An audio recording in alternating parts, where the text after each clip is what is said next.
Hey, I got a few comments to make. Have a seat, please. All right, for starters,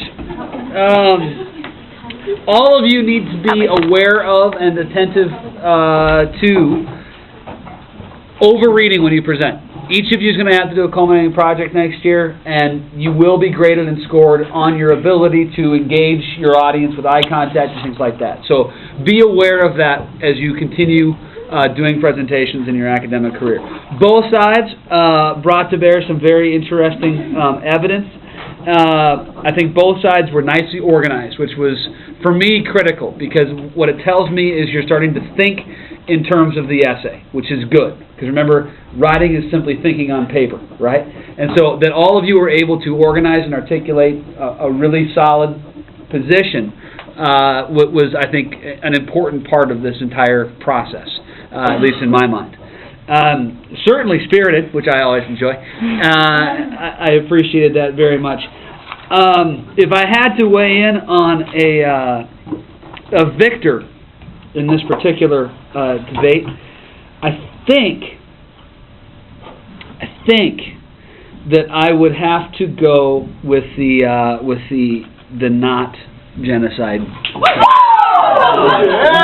Now that said, I appreciated the evidence presented. However, the only piece is I think one of the things that we had a difficult time dealing with, particularly on the physical genocide. One of the questions I asked on the comments here: do individual massacres rise to the level of a genocide? Does that become systematic? All right, and so I think that's where, on the physical end of things, I would have liked to have seen a little bit more deliberate positioning. The other piece, though, one of the areas where first period really grappled with was government policy in this regard.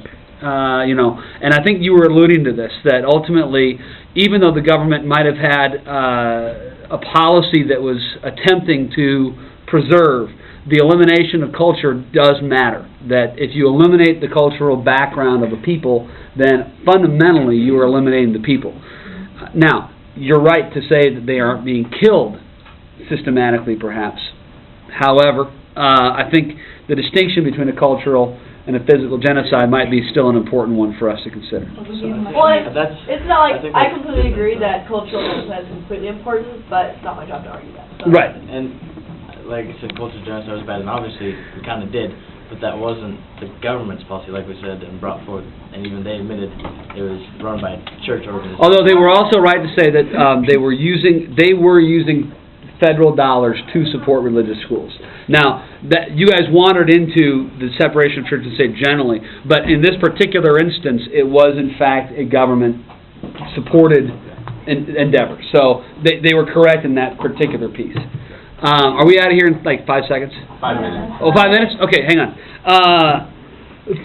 Let me see a straw poll of you. And again, you can kind of break ranks from your assigned position at this point. I'm curious. I'll ask it straight out, because I agree with some parts and disagree with others. Well, and you can split hairs in your own mind, which is fine. That's exactly as you should be doing, because I'm leaning in that direction as well in my own mind. I'm making some distinctions, and that's okay. But I am going to ask the question straight up to see kind of where people might be at. So, do you think? And again, you can break ranks from your assigned teams. Do you think that the government was in fact guilty of genocide? Let me see people who think that they are guilty, just personally. And you can make distinctions between political, cultural, physical. It's up to you.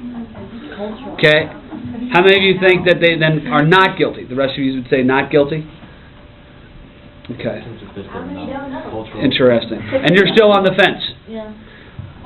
Where would you lean, Crystal? If you. I don't know. I was solid on this side after like seeing this side. Yeah, I know. Before I was like, it's Even genocide. persuaded the competition. Okay. I don't know. Okay. I guess it depends on what you would define as genocide and what you basically would. Yeah. Even with cultural genocide. Yeah. And none of it was Which is good. why we're Yeah, none of it was good.